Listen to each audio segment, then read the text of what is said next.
All right, day 2 of circles. We're going to dive a little bit deeper into tangents. All right.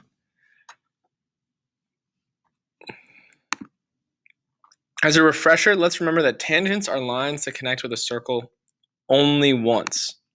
So this is a fun little activity. I try to have students come and say, tell me how many common tangents are there between these circles. So these are kind of the three options. Either circles are not touching, they are touching once, so these circles are tangent to each other, or they kind of overlap and intersect, almost like a Venn diagram here.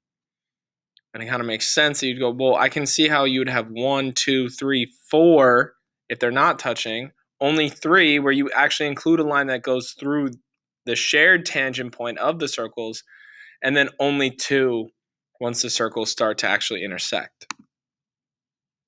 So here's our first theorem related to tangents. It's the idea that in a plane, a line is tangent to a circle if and only if the line is perpendicular to a radius of the circle at its endpoint on the circle. So this is a great, very, very helpful theorem, which is going to allow us to solve all sorts of problems. This understanding that a radius, which is going to go directly to that endpoint, is going to have to be it's going to have to be perpendicular to the tangent.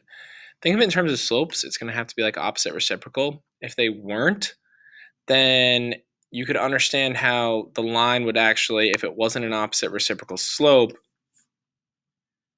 to the radius, would look almost something like this. And that would guarantee that you'd wind up with another point, right? And then you would just be a chord or a secant. You're no longer a tangent line. So this is great right here. This is one of the first types of problems we're about to have, which is, tell me, can you confirm, is a line a tangent, yes or no? To check that, what you need to do is use the Pythagorean theorem. Understand that if that's a right angle, then these are the legs, and this is the hypotenuse, and check and see if that's true, right? That's what you're trying to do, which in this case, it is. This is another thing that pops up a lot, is kids freak out and don't understand, or it's very easy to miss that this is a radius and that this is a radius, so that this leg, but also part of the hypotenuse, is going to be the radius. So setting this one up is more of r squared plus 80 squared equals 50 plus r squared. That's kind of a tricky one. That's a much, much trickier one.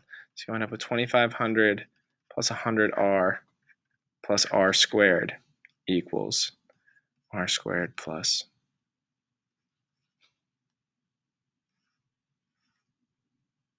1600. Oh no, that's 3,000. Right, yeah.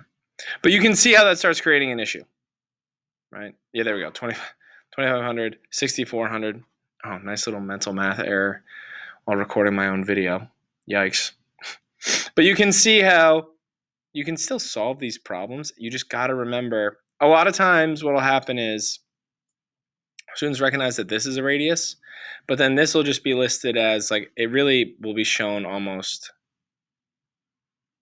like this, where they'll say R, 80, 50. And they kind of leave it up to you to figure out that that's R as well. So you got to keep your head on a swivel for those types of problems. The next theorem here is that tangent segments from a common external point are congruent. So if you leave from the same point, it's guaranteed that the distance it takes to reach a tangent point will be the same. Guaranteed to be the same, which is great, because then that's going to create really cool stuff when you start going, oh, and if I were to go like this with a radius and maybe do an auxiliary line here, I'm creating congruent triangles through hypotenuse leg, or even side, side, side, honestly. Yeah. So pretty cool stuff. So we can see here, easy problems where you set up, hey, this is one thing, this is another, you set them equal to each other and you solve. So these are the types of problems that I expect you to be able to figure out now. Here, I want you recognizing 3, 4. You see the 2 here, and then you have to go, oh, that's also 3, so that's 5. So is 3 squared plus 4 squared equal to 5 squared? Yeah, that's a 3, 4, 5 right triangle. That's Pythagorean triple. That works. So I go, yes, that is a tangent.